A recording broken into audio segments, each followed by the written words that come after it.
اللهم صل على سيدنا محمد اللهم صل على سيدنا محمد اللهم صل على سيدنا محمد سبحان الله والحمد لله ولا إله إلا الله أكبر سبحان الله والحمد لله ولا إله إلا الله أكبر سبحان الله والحمد لله ولا إله إلا الله أكبر استغفر الله وأتوب إليه استغفر الله وأتوب إليه استغفر الله وأتوب إليه. Bismillahirrahmanirrahim. Assalamualaikum warahmatullahi wabarakatuh. Alhamdulillahirabbil alamin. Assalatu wassalamu ala asyrafil anbiya'i wal mursalin sayyidina wa maulana Muhammadin wa ala alihi wa sahbihi ajma'in. Allahumma 'allimna ma yanfa'una wanfa'na bima 'allimna. Allahumma faqihna fid din wa 'allimna ta'wil.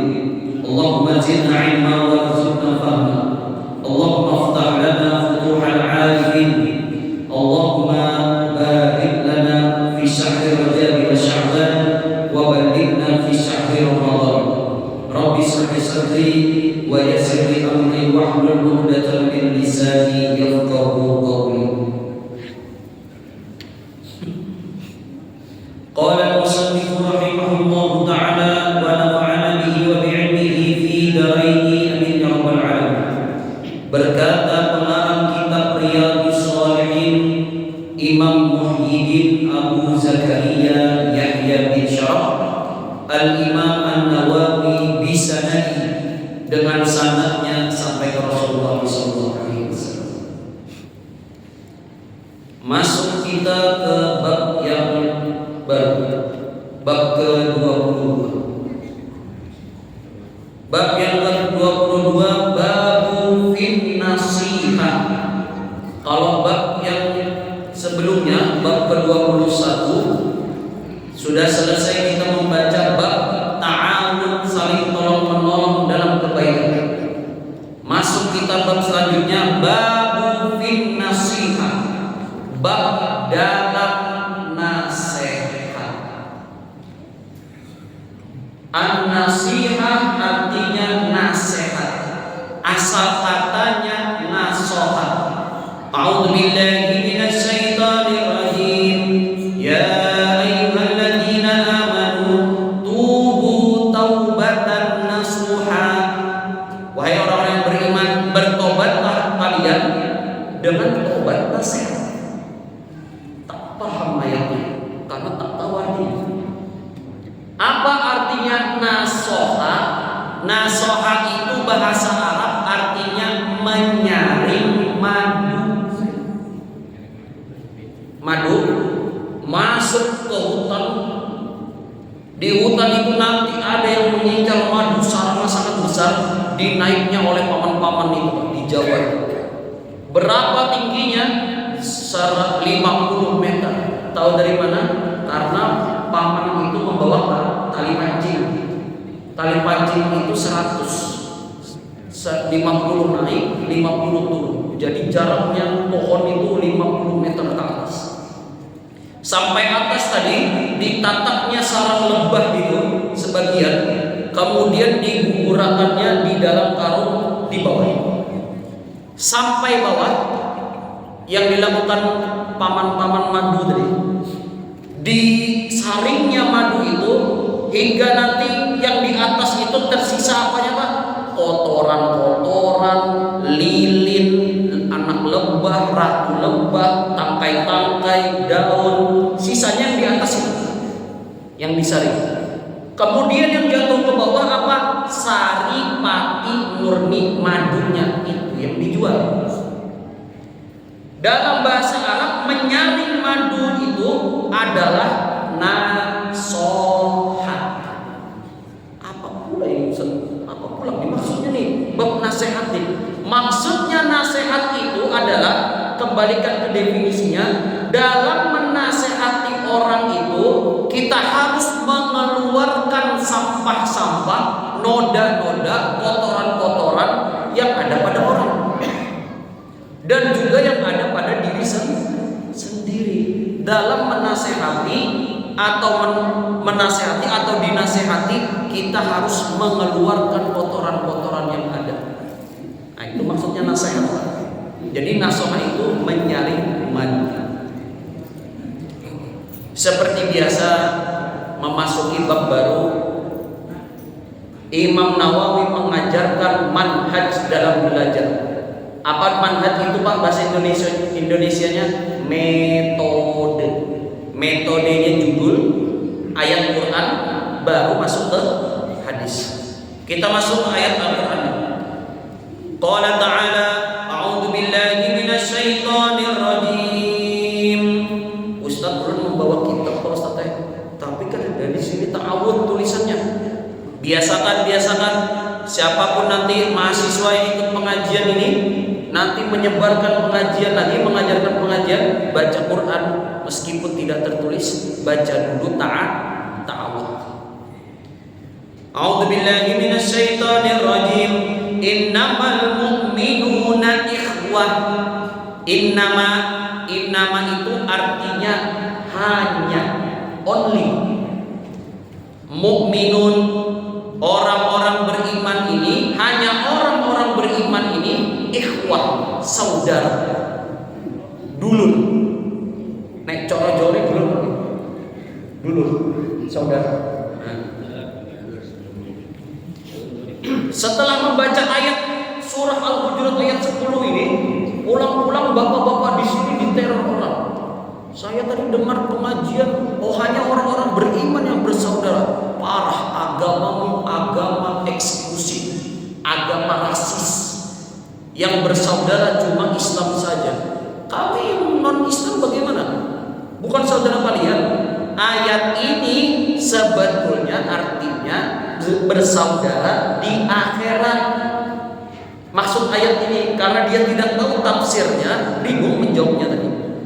Nah, jadi ulun ajarkan di sini, maksud ayat di sini kita saudara nanti di akhirat, di dunia juga dan di akhirat juga. Nah, kalau di dunia yang non muslim, yang muslim semuanya bersaudara asal di bawah naungan Pancasila atau negara Indonesia. Jadi maksud ayat ini saudara nanti waktu di akhirat juga. Tapi kalau yang non muslim, mohon maaf, kita bisa bersaudara di dunia, tapi di akhirat tidak bisa. Kalau mau bersaudara dengan kami di akhirat, cukup login dulu. Bagaimana cara loginnya? Syaratnya syahadat. Cukup. Al-Hujurat ayat 10. Wa qala ta'ala, dan ayat selanjutnya ikhbaron 'anin Nuh. Ikhbaron, memberi kabar, an Nuh, tentang Nabi Nuh. Ayat ini memberi kabar tentang Nabi Nuh sallallahu alaihi wasallam. Apa ayatnya? Wa ansahu lakum, kata Allah, dan aku, kata Allah, ansahu lakum, yang menasehati kamu. Maksudnya yang menasehati Nabi Nuh dan umatnya. Al-A'raf ayat 60. Wa an Hud, dan juga tentang Nabi Hud di ayat selanjutnya sallallahu alaihi wasallam. A'udzu billahi minasy syaithanir rajim. Wa ana lakum, dan aku bagimu nasihun amin, nasihat yang dapat dipercaya. Ini dalilnya dari Quran. Berarti Nabi itu diutus untuk umatnya, salah satunya untuk menasehati umat.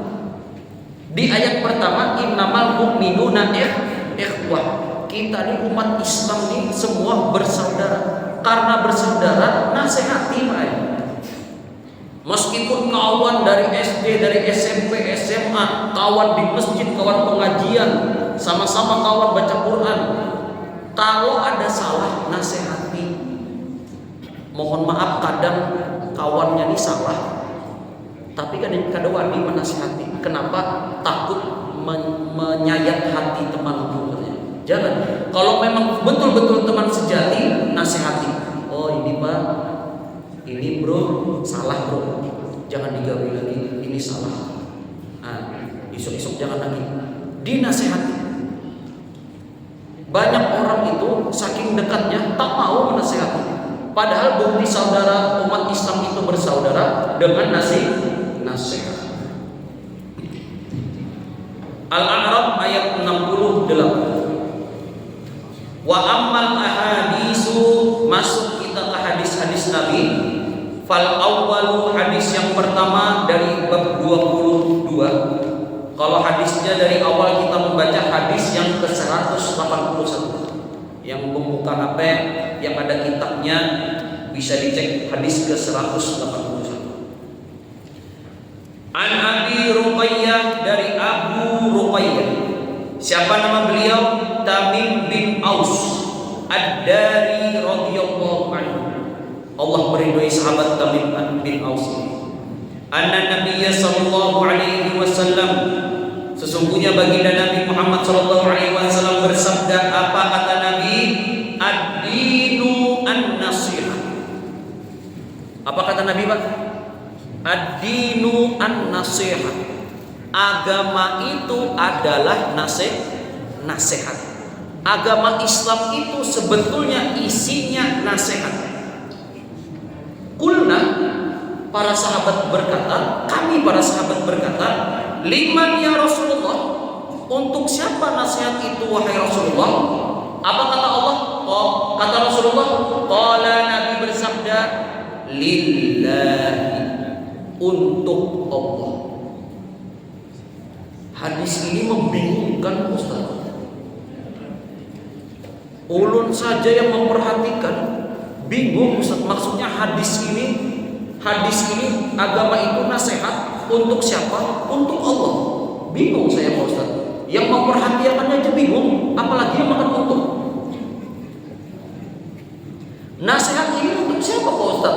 Nasihat ini kan untuk santri, untuk istri, untuk suami, untuk jamaah, untuk orang tua, untuk anak murid. Tetapi kenapa hadis ini nasihat untuk Allah? Inilah pentingnya Pak, membaca hadis itu perlu guru. Dan juga jangan sampai modal terjemahan aja, atau modal bisa bahasa Arab sedikit. Oh, hendak menyampaikan hadis, bisa nggak bahasa Arab? Oh, bisa ulun. Apa buktinya? Naam, la, iya tidak. Itu aja yang paham. Punya naam, iya, la, tidak. Nah, jadi hati-hati membaca hadis ini, perlu namanya penjelasan. Ad-dinu an-nasihah, agama Islam itu nasihat. Qulna liman, untuk siapa wahai Nabi? Kata para sahabat, lillahi, untuk Allah Subhanahu wa ta'ala. Nasihat maksudnya untuk Allah itu adalah sebagaimana tadi dijelaskan di awal. Nasihat nasoha itu artinya adalah mengeluarkan atau menyaring kotoran-kotoran atau sampah-sampah, noda-noda yang ada di madu. Maksudnya nasihat untuk Allah itu adalah menghindarkan atau mengeluarkan Allah dari sampah-sampah, noda-noda yang dibuat oleh manusia untuk Allah. Nah, ini maksudnya Pak. Menyaring sifat-sifat pada Allah itu, noda-noda, sampah-sampah pada Allah yang diberikan manusia, yang dinisbatkan kepada Allah. Maksudnya bagaimana Pak Ustaz? Ada beberapa orang itu memberikan sifat kepada Allah, tapi justru mengotori Allah. Contoh apa? Oh, Tuhan itu punya anak. Tuhan itu punya anak. Wa qalatil yahudu, orang-orang Yahudi berkata, Uzairun ibnullah, bahwasanya Uzair itu adalah anaknya Allah, anak Tuhan.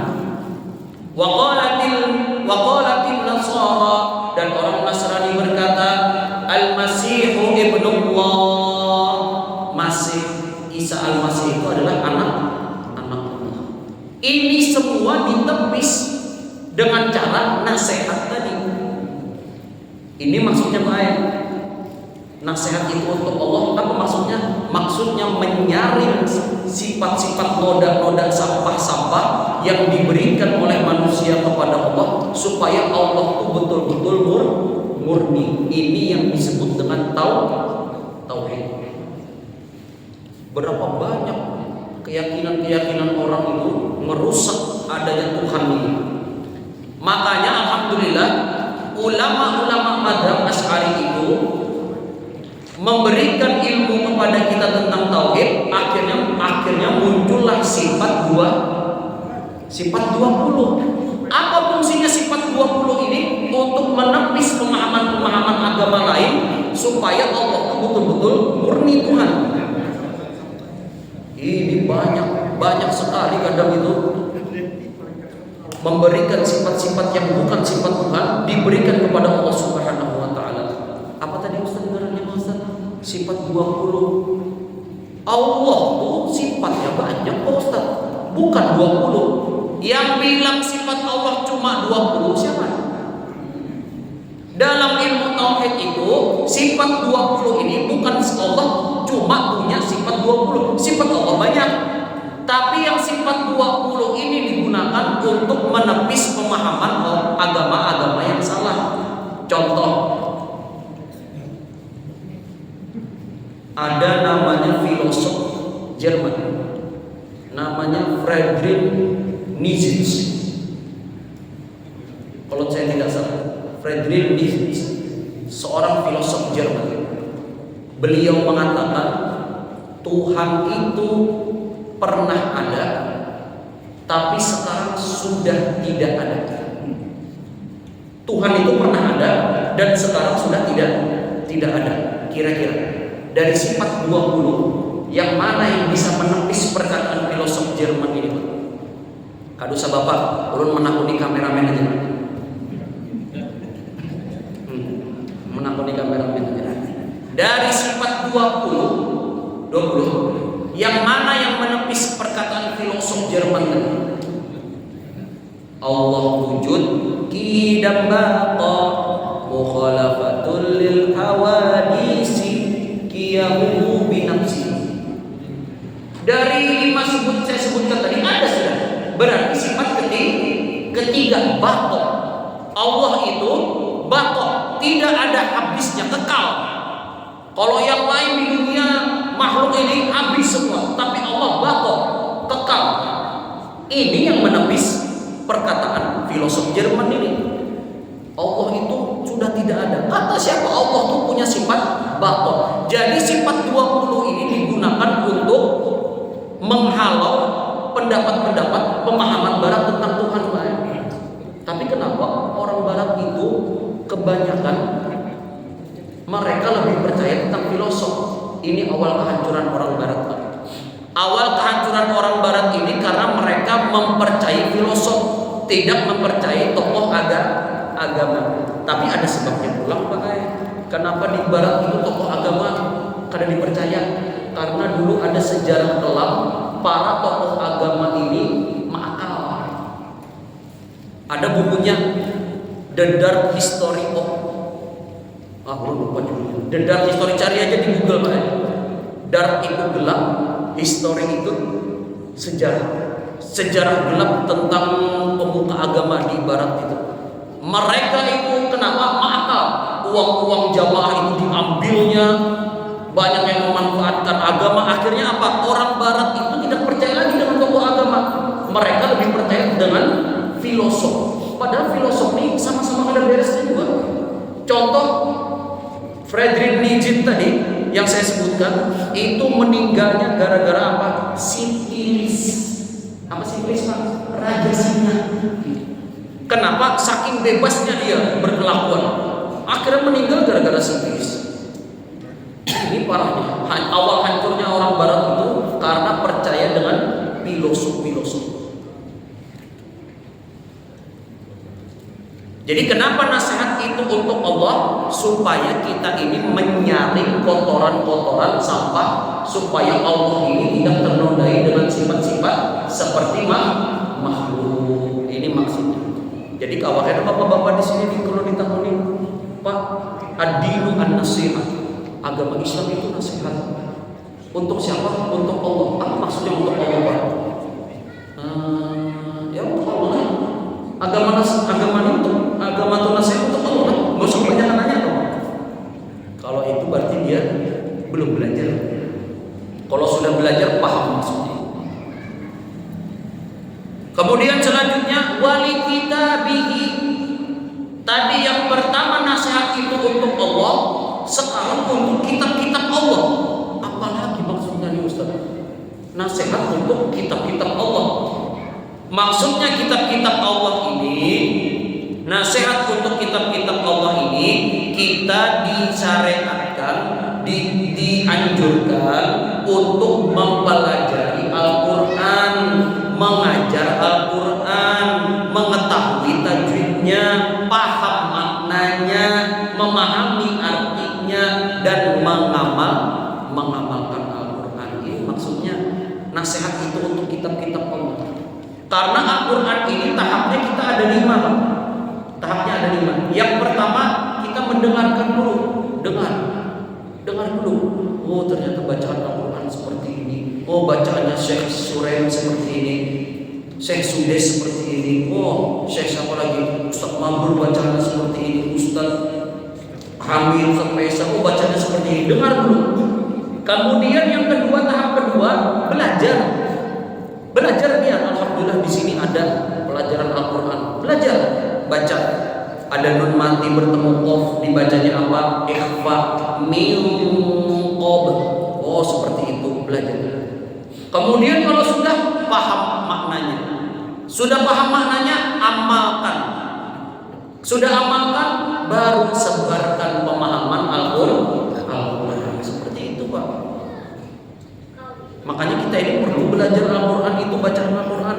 Jangan sampai juga karena ada cucu datang ke rumah hanya mengaji tilawati mana jauh cabang tilawati pokoknya. Betahun kayaknya tadi ada PR-nya dari Ustaz. Hukum bacaan Mina ada nun mati bertemu dal.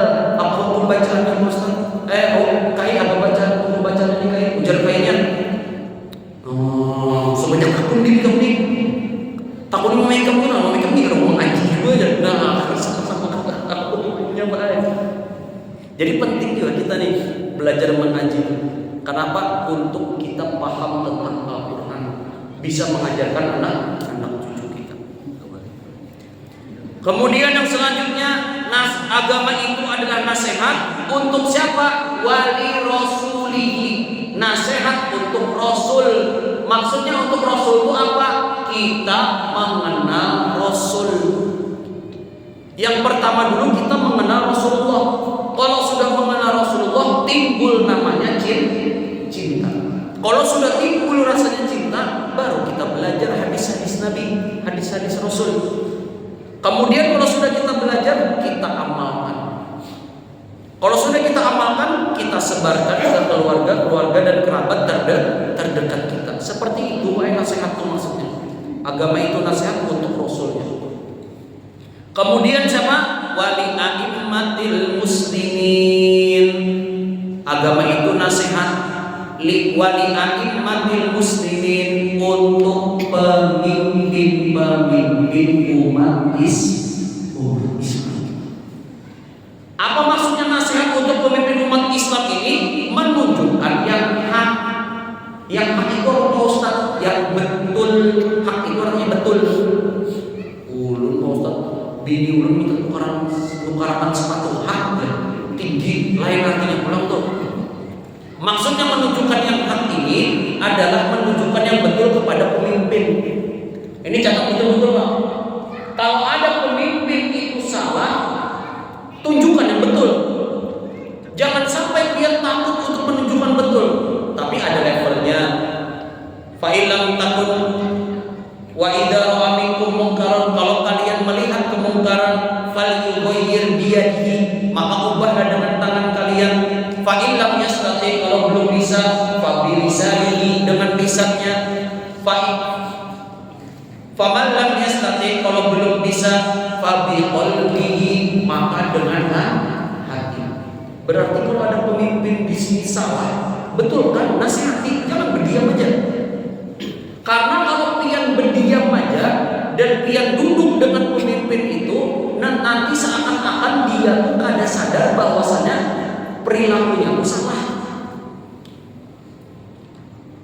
Ulun lagi mana? Kalau ada pemimpin itu salah, pian duduk dengan pemimpin itu kada pian nasihati, nanti pemimpin itu kada sadar atau merasa dirinya ada salah. Contoh, mohon maaf, ternyata habis ini pian balik ke kampung, ternyata sampai kampung itu kepala desa pian itu main judi.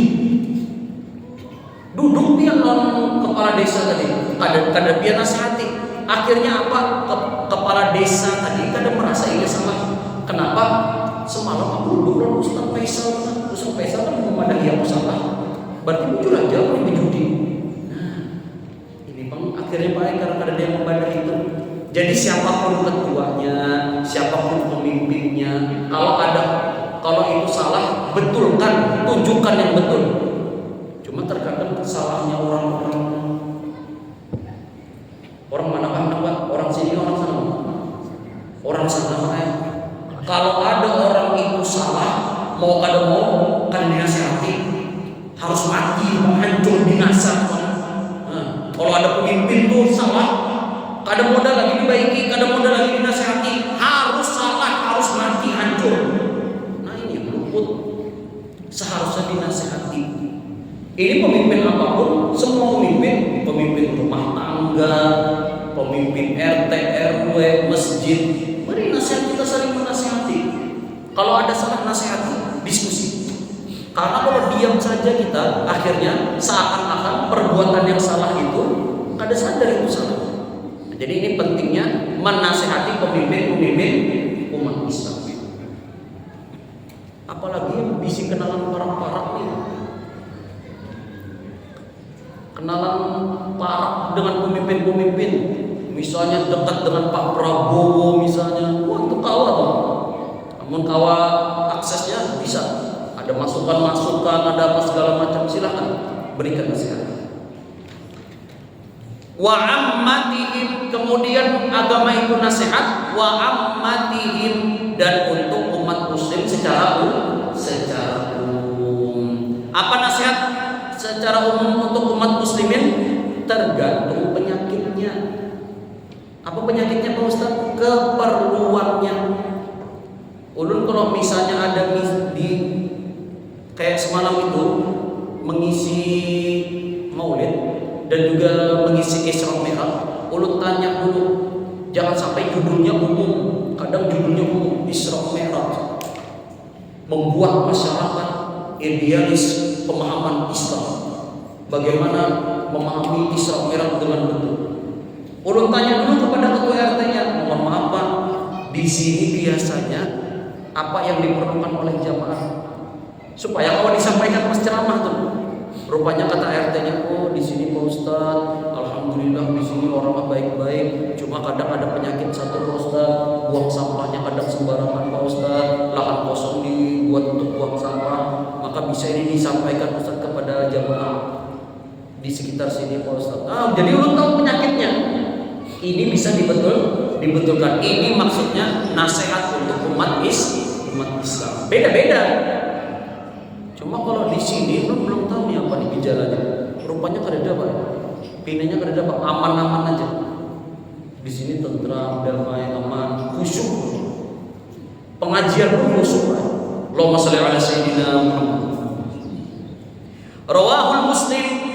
Hadis ini sahih riwayat Imam Muslim. Kita lanjut hadis selanjutnya. Hadis yang kedua, an Jarir bin Abdullah, dari sahabat Jarir bin Abdullah radhiyallahu anhu, Allah meridhai sahabat Jarir. Qala, Jarir berkata, apa kata Jarir? Bayatu Rasulullah sallallahu alaihi wasallam, aku berbaiat kepada baginda Nabi Muhammad sallallahu alaihi wasallam. Sering bapak-bapak di sini, ibu-ibu di sini sering mendengar kata baiat. Pagi ini mau ikut pemahaman saya, mau ikut golongan saya, pagi ini harus berbaiat. Tanda tangan. Sering dengar baiat. Pertanyaannya apa itu baiat? Ternyata baiat itu artinya janji baik, janji setia. Itu baiat.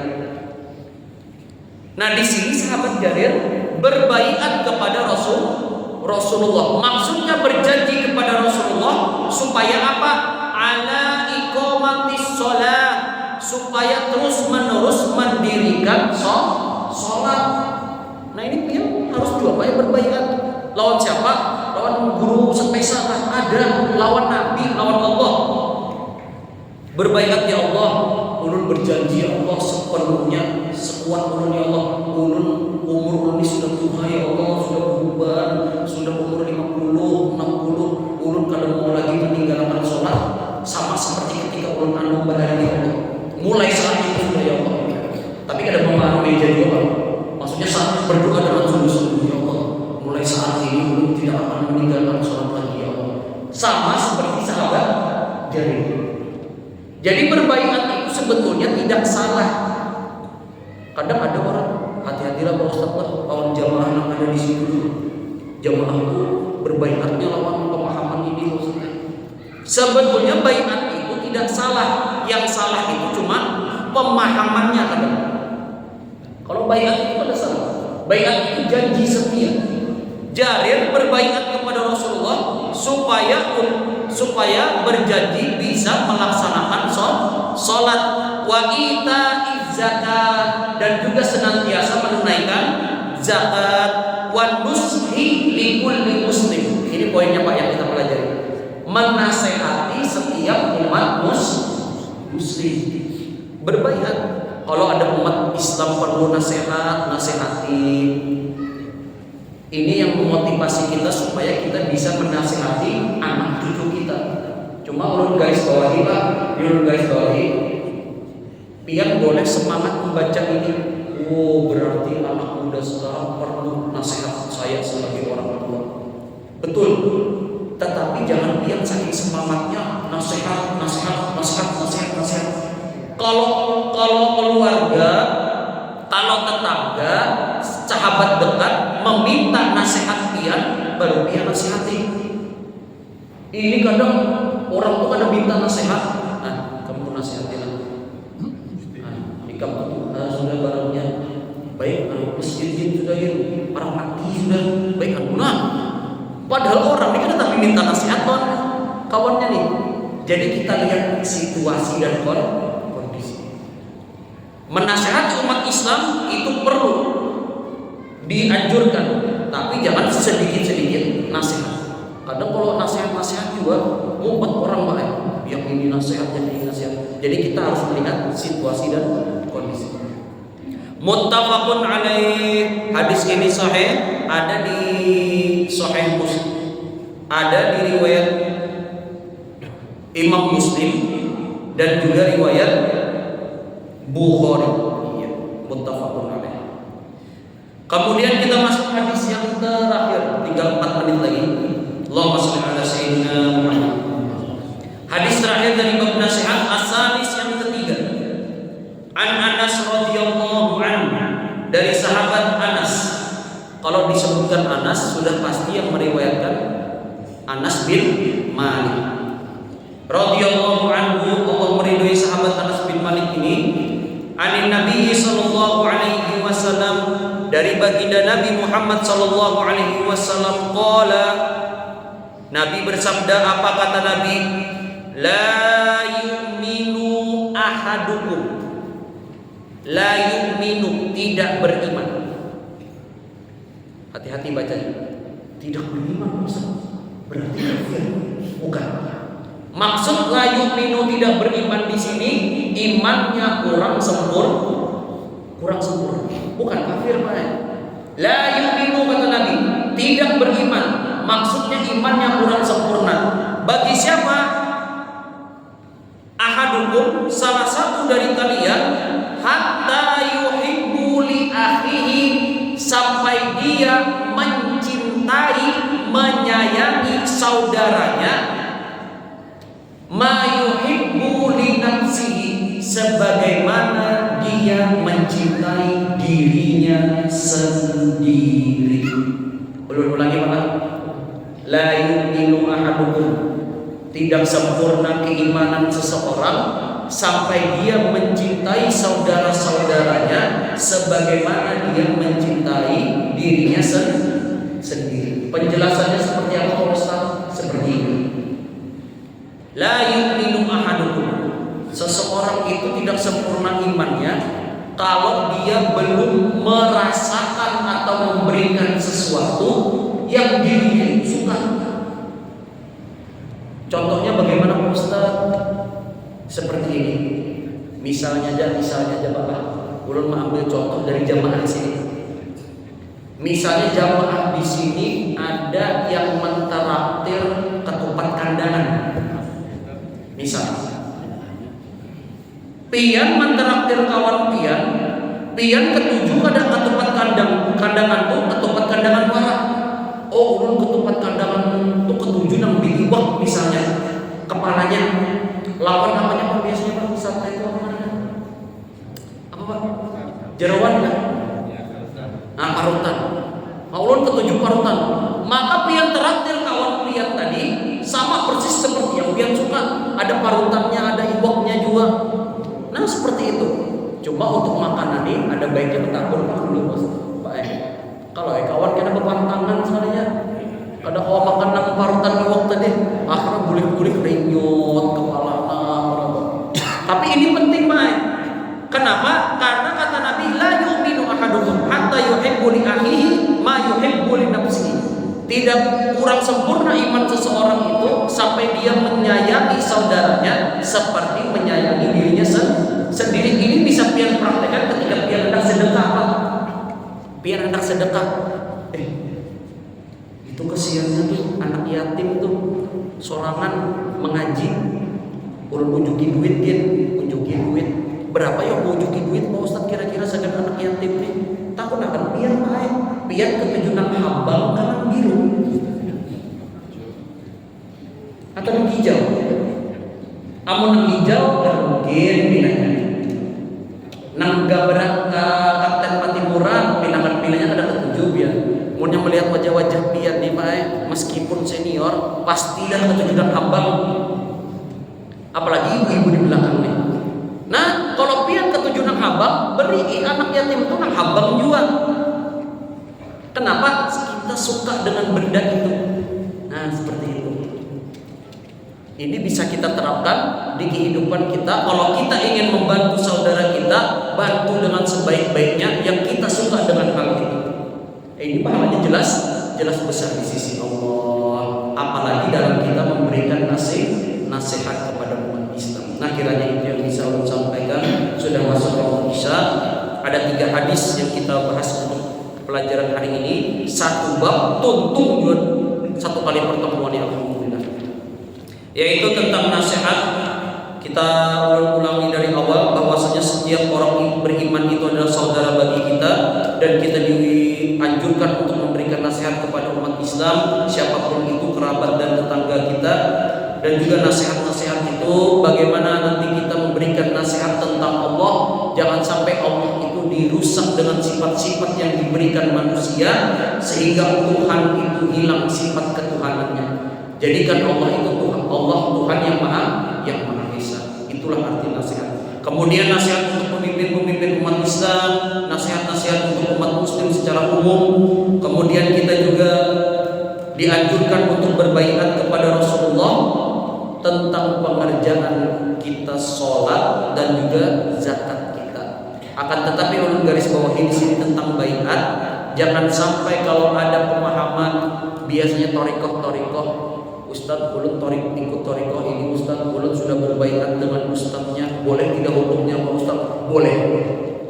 Yang kada boleh adalah menganggap orang lain yang belum baiat itu salah. Misalnya ulun ikut torikoh A, ulun sudah berbaiat pagi min, belum ikut torikoh A, belum berbaiat, jangan ulun pagi min salah. Kenapa? Karena belum berbaiat. Nah, ini kada boleh baiat. Kenapa? Baiat itu cuma janji setia untuk mengamalkan ibadah. Kemudian hadis terakhir, hendaklah kita membantu saudara kita sebagaimana seperti apa yang kita cintai. Itu bukti keimanan kita sempurna di sisi Allah Subhanahu wa taala. Mari sama-sama